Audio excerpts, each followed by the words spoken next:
Hi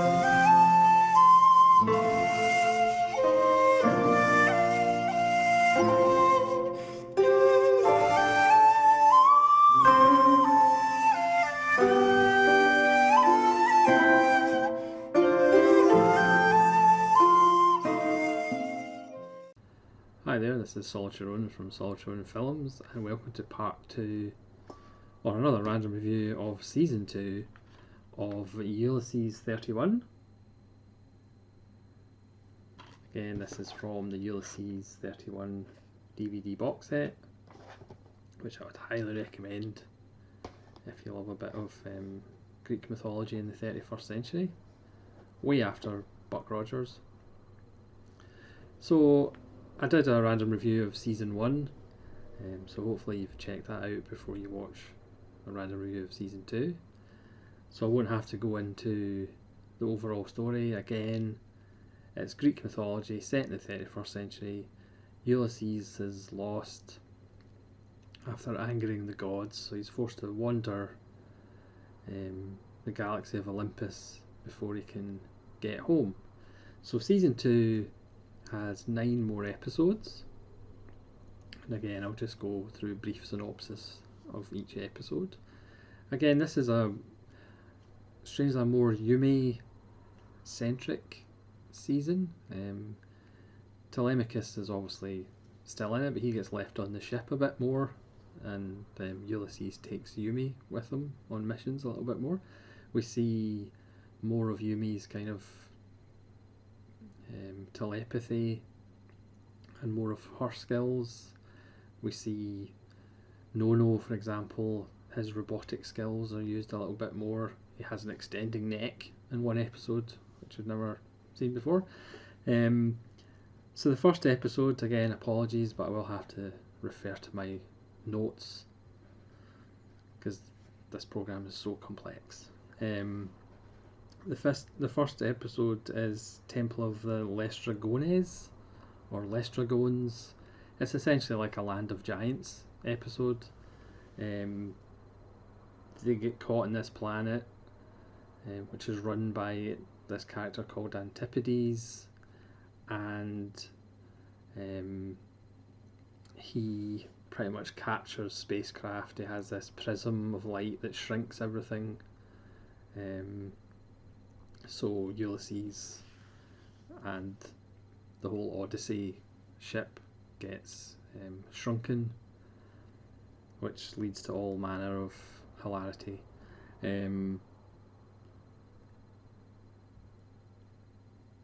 Again, it's really quite enjoyable. The people who live under Antipodes' rule are basically slaves. They have to appease him, they have to find ships, or he punishes them. But obviously Ulysses saves the day, and he ends up being punished in the same way that he punishes others. That's a good episode, perhaps not a great episode. Episode 2 is the Seat of Forgetfulness. I mean, there is a common theme where Ulysses is so desperate to get back to Earth that they go to these planets. They usually have promises by certain characters that they'll show them the map out of Olympus and back to Earth, and strangely enough, the characters are usually fibbing. So this one, they end up getting trapped in a vortex. They end up on the stairway to Olympus. There's a large tower which pretty much controls time, and it's all about weaving time. And once you get trapped in there, you forget what you're planning to do. So that's why it's called the Seat of Forgetfulness. And again, he's given a choice of 2 doors. One door, he can save Telemachus and Yumi, and the other door you can go straight to Earth, and you can kind of figure out how that goes. Episode 3 is one of the classic episodes, which is more obviously linked to Greek mythology, and that's trapped between fire and ice. And by the title, you can pretty much guess this is the Scylla and Charybdis story, which is basically essentially being caught between a rock and a hard place. So they find this abandoned spaceship, and it turns out to be an Earth ship, strangely enough from the year 2001. Can't imagine why they just happened to pick that year.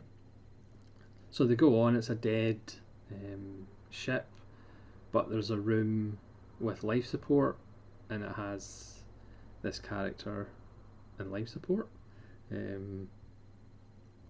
Obviously, at one point Ulysses says, "By the cosmic dust."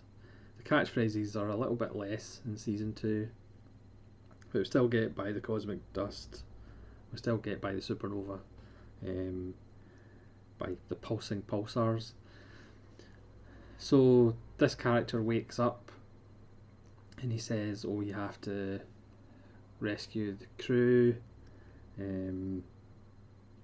They are in a base between these two planets, Scylla, which is a freezing cold planet, and Charybdis, which is a flaming hot planet." So Ulysses goes in a shuttle, he leaves Telemachus and Yumi and Nono with the stranger. He goes to find this base between Scylla and Charybdis, which doesn't actually exist, so he gets caught in the Vortex. Is essentially an infinity symbol between the two planets, and he's caught in between, going from fire and ice, literally. And Telemachus and Yumi realise that the stranger is perhaps not a human, because there doesn't seem to be any power to power the reanimation chamber, the life support. And Telemachus finds a secret room on the ship which answers that question. It's one of the best shows, one of the best episodes of the show. Again, the music's wonderful. The music for the whole show is wonderful. It's a mix of like guitar solos and flute, and it's wonderful stuff. So episode 4 is another good one. This is Phantoms from the Swamp. Yumi thinks she has one of her feelings, and she thinks that Zotra is coming nearby, so she gets excited.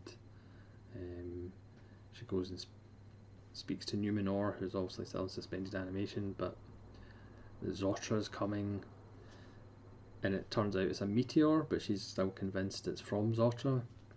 So they follow it. It lands on this swamp planet. Ulysses and Yumi go down to investigate, but they come across these weird phallic creatures covered in mud that take photographs of them, and they essentially copy them. And the imposters of Yumi and Ulysses go back up to the ship, and obviously Telemachus and Nono think it's Ulysses and Yumi, so they fly away from the planet. But the cracks begin to show. To be fair, the imposters don't do a very good job of impersonating Ulysses and Yumi, because they ask for, what is it, moss and dragonfly cocktails to be served to them, which isn't the usual diet, because Telemachus asks the imposter Yumi, "Do you want fruit juice like normal?" and she says, "No, I want a moss and dragonfly cocktail." So it's perhaps not the most subtle way of trying to pretend to be somebody else. Meanwhile, back on the planet, Ulysses and Yumi are fighting for their lives with all these imposters, but eventually Telemachus gets suspicious because Ulysses is being quite nasty to him, so they eventually figure it out and return to the planet.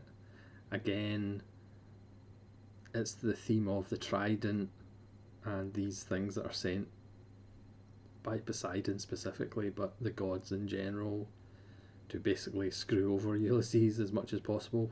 So he's wandering eternally through the galaxy of Olympus.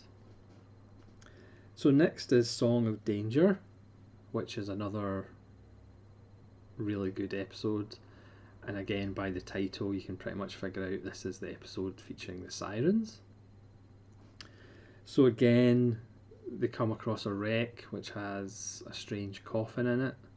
So they open the coffin and there's an electronic card which is like a beacon to this planet. And again, you'll have the answer. They'll get a map of Olympus, get treasure. So they go down to this planet. They come across a group of pirates, space pirates obviously, who went to the planet to find the treasure as well. So they keep the kids as hostage and send Ulysses out across the ocean to get the treasure because nobody's come back because of the sirens. So Ulysses goes with No this time and switches off his ear sockets so he doesn't hear. And Ulysses initially fends off the sirens because he's tied to the mast like in the old mythological story, but eventually breaks free and dives into the water, and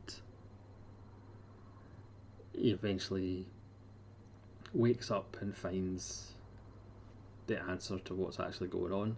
Again, I'm not going to spoil it because it's a fantastic episode. It's one of the best episodes, and again, it's one of the ones that are more directly lifted from mythology that we all learned in Latin and Glasgow Studies classes.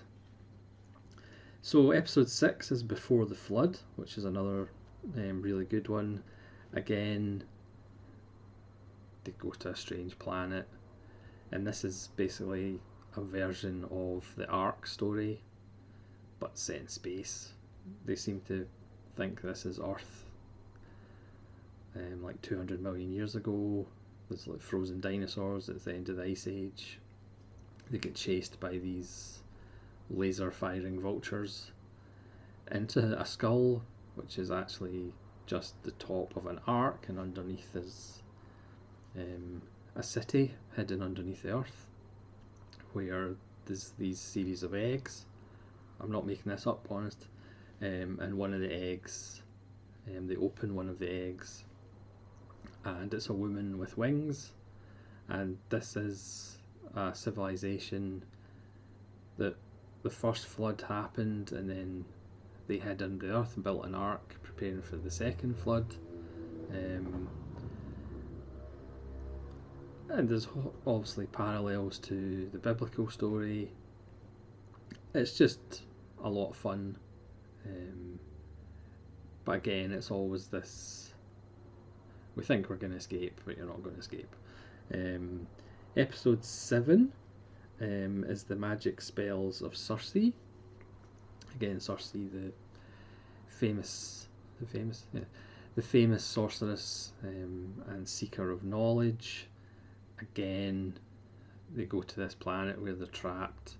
Cersei brings in spaceships and turns crew members into pigs to be slaves, but she's been waiting for Ulysses to come because together they can rule the universe and take on the gods, because she's been so impressed. Because like I said in the season 1 video, everybody's heard about Ulysses. You know, news travels fast across universes, so she's rather impressed with Ulysses for taking on the gods. So together she wants to take on the gods and rule the universe with Ulysses, and gives him pretty much a pact or a deal that she'll let all the crew members go and let Telemachus and Yumi go if he agrees to stay with her.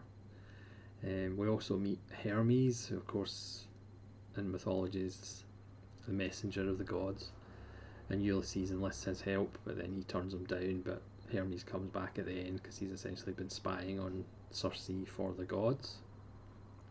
It's a wonderful episode. Again, I'm not going to go into too much detail and do spoilers. That would be cruel, because I know you're all going to go buy Ulysses 31 and watch the episodes if you haven't already. It's amazing because I haven't seen them for years, but they all seem so familiar. It's that thing of, I haven't watched something for years, but as soon as you put it on, it's like all the memories just come flooding back. Episode 8, again, is called Lost in the Labyrinth, so you can pretty much guess what that's about. Yes, it's a 31st century take on the Minotaur legend or myth. It's about King Minor, whose daughter Ariadne loves Theseus, but King Minos does not approve, so he throws Theseus in the Labyrinth with the Minotaur. And the Labyrinth is just this kind of prison complex that floats in space. And Ulysses tells Theseus, his father, he'll go and save him because he thinks that Theseus has the answer to get out of Olympus and get back to Earth. Again, there's no preamble in this episode. Ulysses is literally just with Theseus' dad. There's no preamble. So he goes on a mission to find Theseus, save him from the Minotaur in the Labyrinth. They take Ariadne with them in a nice touch. Instead of like crumbs of bread to find their way out of the labyrinth, Ariadne has this necklace that can send out electromagnetic pulses, so she takes a bit off at each point and sticks it to the wall, so they'll be able to find their way out of the labyrinth, which is a nice 31st century touch, a lot more efficient than breadcrumbs. Again, there's a wonderful Hall of Mirrors sequence, and obviously the answer to getting out of Olympus and going back to Earth isn't what Ulysses thought it was going to be. So that's another wonderful episode. And then we get to the season finale, which is At the Heart of the Universe, which again, they get to the area of galactic glaciers, so they think they're on the edge of Olympus. But they come across this strange little kind of cross with a baby and a fish and a circular floating globe. Again, I'm not making this up. Called Mercurius. Sorry.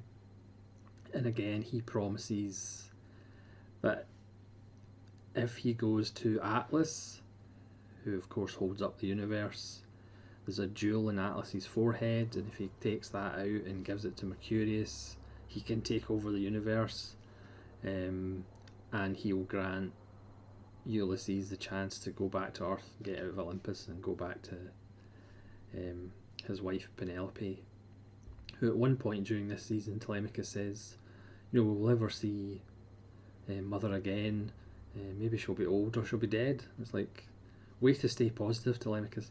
But never mind. So he again bribes Ulysses to go get the jewel from Atlas's forehead, and then he'll get his way back home. He does take the jewel from Atlas's forehead, but again it turns out that Mercurius, this strange little fish baby character in a globe, perhaps wasn't telling the truth. Ulysses, for all his strength and his bravery and his flowing hair and wonderful beard, sometimes he is a little bit dim as far as trusting baby fish creatures with little sharp teeth in a floating globe. He's perhaps a little bit too naive and trusting of some characters. Again, I won't say how that ends either, but needless to say, spoilers, they're still looking for the way back to Earth at the end of season 2.